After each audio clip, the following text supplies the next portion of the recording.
Assalamualaikum warahmatullahi wabarakatuh. Salam sejahtera untuk kita semua. Berjumpa lagi dengan saya ya di dalam video ini. Pertama, marilah kita panjatkan puji syukur kehadirat Allah Subhanahu wa taala, Tuhan yang Maha Esa, yang sudah memberikan rahmat dan karunia kepada kita sehingga kita bisa berjumpa kembali dalam video kali ini. Pada kesempatan kali ini ya saya akan menyampaikan terkait dengan perilaku hidup bersih dan sehat. Jadi marilah kita belajar bersama terkait dengan perilaku hidup bersih dan sehat atau PHBS di dalam rumah tangga. Jadi saya memakai buku tentang PHBS ini. Bukunya saya dapatkan dari Dinas Kesehatan Daerah Istimewa Yogyakarta. Di dalam buku ini ya disebutkan ya PHBS itu apa? Ya, PHBS atau perilaku hidup bersih dan sehat itu adalah semua perilaku kesehatan yang dilakukan atas kesadaran sehingga anggota keluarga atau keluarga dapat menolong dirinya sendiri di bidang kesehatan dan berperan aktif dalam kegiatan-kegiatan kesehatan di masyarakat. Di dalam pengertian PHBS ini ada unsur kesadaran. Jadi PHBS ini usahakan kita lakukan dengan sadar bahwa kita melakukan PHBS sehingga nanti akan menolong diri kita, keluarga kita di dalam bidang kesehatan. Imbasnya nanti kita akan berperilaku sehat di masyarakat dan masyarakat juga derajat kesehatannya bisa lebih meningkat. Itu PHBS. Di dalam PHBS rumah tangga kita spesifik akan membahas tentang PHBS di rumah tangga. Itu ada 10 indikator. 10 indikator PHBS rumah tangga. Apa saja indikatornya? Ya, mari kita pelajari satu persatu. Yang pertama, persalinan ditolong oleh tenaga kesehatan. Ya. PHBS rumah tangga yang pertama itu adalah persalinan ditolong oleh tenaga kesehatan. Jadi usahakan kalau misalnya ada keluarga kita, tetangga kita, atau saudara-saudara kita yang akan melahirkan, yang kita sarankan untuk periksa ke tenaga kesehatan, bisa di puskesmas, klinik dokter keluarga, atau rumah sakit, ya, atau bidan. Nah, di tenaga kesehatan itu nanti akan dilakukan pertolongan, persalinan, ya dengan cara ya lebih bersih, ya lebih steril, ya, itu sehingga kebersihannya akan terjaga. Ya. Ya diharapkan nanti tidak terjadi infeksi, gitu. Sehingga ini persalinan usahakan ditolong oleh tenaga kesehatan. Yang kedua, memberi bayi ASI eksklusif. Jadi kalau misalnya ada keluarga kita atau ada anak kita atau saudara-saudara kita yang punya bayi, ya usahakan kita sarankan untuk diberi ASI eksklusif. ASI itu apa? Air susu ibu eksklusif. Ya. Artinya air yang di situ memang murni dari ibunya, ya, dari air susu ibunya yang diberikan kepada bayi, ya, dari 0 tahun sampai 6 bulan, ya, itu sehingga nanti bayinya akan mendapatkan imun yang lebih tinggi, ya, yang berasal dari ASI itu memberi bayi ASI eksklusif, ya. Dan yang ketiga, menimbang balita setiap bulan. Jadi usahakan kalau misalnya kita punya balita atau saudara kita atau tetangga kita, usahakan kita sarankan ya ikut posyandu, ya, karena di dalam posyandu itu ada kegiatan penimbangan balita. Ya, di situ akan dicek berat badannya, tinggi badannya, apakah normal atau tidak. Nanti di situ juga diberikan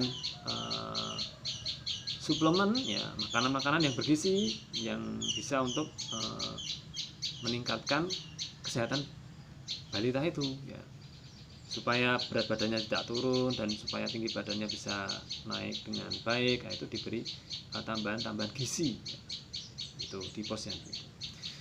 Yang keempat, menggunakan air bersih. PHBS rumah tangga yang keempat itu kita perlu menggunakan air bersih, ya. Jadi di dalam kehidupan kita sehari-hari kita harus menggunakan air bersih, ya, misalnya kita untuk membuat minuman, ya, air bersih yang sudah dimasak kalau buat minuman. Kemudian untuk mencuci, ya, ini air bersih juga. Kemudian untuk ya, mandi, ya, dan sebagainya. Jadi usahakan kita menggunakan air bersih gitu. Karena air bersih ini sangat penting sekali bagi kehidupan kita. Dan yang kelima, mencuci tangan dengan air bersih dan sabun.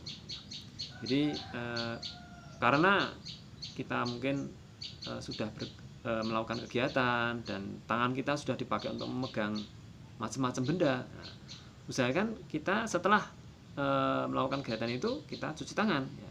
Cuci tangan dengan air bersih dan sabun. Nah, air bersihnya ini air usahakan yang mengalir, ya. Airnya mengalir sehingga nanti bisa membersihkan tangan-tangan yang setelah kita melakukan kegiatan itu. Juga sebelum makan, ya, sebelum makan kita juga perlu mencuci tangan dengan sabun dan air mengalir, ya, gitu. Sehingga nanti kalau ada kuman di tangan, ya, dan setelah dicuci tangan dengan air bersih mengalir dan sabun, nah nanti bisa mati kumannya. Kemudian yang keenam, menggunakan jamban sehat. Jamban sehat ini sebagai sarana untuk pembuangan kita atau untuk eliminasi kita untuk BAB, BAK, ya ini usahakan kita gunakan jamban yang sehat. Kalau kita melakukan BAB, BAK di jamban, ya usahakan setelah itu disiram, diguyur, sehingga di situ akan tercipta jamban yang sehat dan akan bisa dimanfaatkan juga oleh orang lain yang istilahnya lebih sehat juga, ya, karena kita sudah melakukan pembersihan setelah BAB, BAK itu. Kemudian yang ketujuh, memberantas jentik di rumah seminggu sekali. Ya, jentik ini adalah calon nyamuk, ya, calon nyamuk, ya. Yang nyamuk ini kalau misalnya itu menggigit manusia, apalagi nyamuk demam berdarah, ini bisa menyebabkan penyakit. Makanya perlu jentik kita berantas, ya. Apabila mungkin di bak mandi kita ada jentik-jentik, ya usahakan kita berantas jentiknya dengan cara menguras bak mandinya seminggu sekali. Atau kalau misalnya nggak sempat seminggu sekali, ya mungkin bak mandinya itu dikasih ikan untuk bisa makan jentiknya, sehingga jentiknya bisa dimakan ikan gitu. Dan yang kedelapan, makan sayur dan buah setiap hari, ya. Sayur dan buah setiap hari ini sangat penting sekali untuk tubuh kita. Sayur itu di dalamnya itu ada serat, dan serat itu bisa membantu kita di dalam pencernaan, metabolisme di dalam tubuh. Kemudian di buah-buah itu banyak mengandung vitamin, dan vitamin itu bisa untuk fungsi pembangun di dalam tubuh kita. Nah, ini perlu kita konsumsi setiap harinya. Ya mungkin nggak buah yang mahal atau sayur yang mahal, tapi yang di sekitar kita sayur yang higienis di sekitar kita, ya. Ada bayam, ada wortel, kemudian buah ada jeruk, ada pisang dan lain sebagainya. Kemudian yang kesembilan, ya, itu melakukan aktivitas fisik setiap hari. Jadi usahakan kita, ya, melakukan aktivitas fisik setiap hari, karena aktivitas fisik ini sangat penting sekali untuk tubuh kita, ya, bisa melancarkan peredaran darah, ya, bisa, ya, membuat tubuh kita itu menjadi sehat gitu.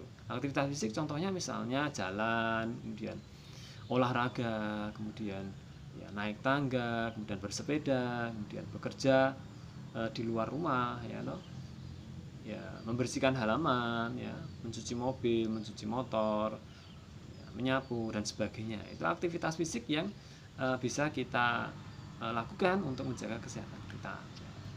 Kemudian yang ke-10, ini yang terakhir, ya, yang PHBS rumah tangga yang terakhir adalah tidak merokok di dalam rumah. Jadi usahakan kalau misalnya ada keluarga kita yang masih merokok, ya usahakan disarankan untuk merokok di tempat tertentu, tidak di dalam rumah gitu. Karena di dalam rumah ini nanti asapnya itu kalau di situ ada anak-anak bisa dihirup anak-anak, ya, makanya tidak merokok ini perlu disarankan kepada anggota keluarga kita yang mungkin masih merokok, ya. Jadi usahakan kalau mau merokok ya mungkin di luar rumah gitu, ya. Gitu. Ya, mungkin itu dari saya tentang perilaku hidup bersih dan sehat atau PHBS di dalam rumah tangga. Ya, semoga kita bisa melaksanakannya dengan baik, ya, sehingga kesehatan kita bisa terjaga dan masyarakat di sekitar kita juga bisa meningkat derajat kesehatannya. Kurang lebihnya saya mohon maaf. Terima kasih atas perhatiannya. Wassalamualaikum warahmatullahi wabarakatuh.